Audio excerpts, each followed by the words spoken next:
So today I want to talk about why you can't find Go Wild flights. I hear this all the time. People, the pass is a scam. There's no flights available. I wish I would have known this.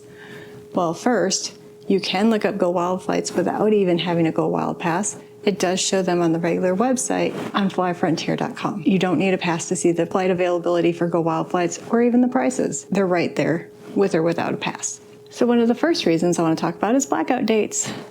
If you saw my first video, I did this myself. There are random dates that are blackout dates. Some of them make sense, but other ones are just kind of random around the holidays, and it's hit or miss sometimes. There is a list of them in the terms and conditions on the Go Wild page, but sometimes you just don't check them out. And you're looking at blackout dates. Another reason, because the routes are seasonal. Frontier does have seasonal routes, and they do tend to go and come back. A good example of this is Atlanta to Costa Rica. That was a direct flight that I was really excited about. It just went away, and now there's a layover in Miami. Another reason, because flights are limited seats and limited availability. And Frontier, being an ultra low cost carrier, does tend to oversell seats. And if it's a popular route that is taken by a lot of people, then a lot of times Go Wild flights aren't available.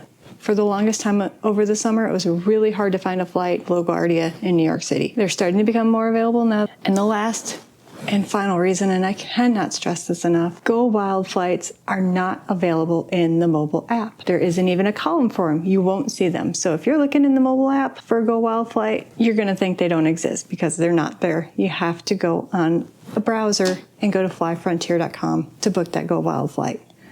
Now you do also need the mobile app, and I will explain that in a future video, so make sure you like, subscribe, and hit that little bell notification button so you can see when I put that video up. It's coming very soon, and it's a very important video if you're going to be flying Frontier a lot. I hope this has helped you. Now get out there and go wild.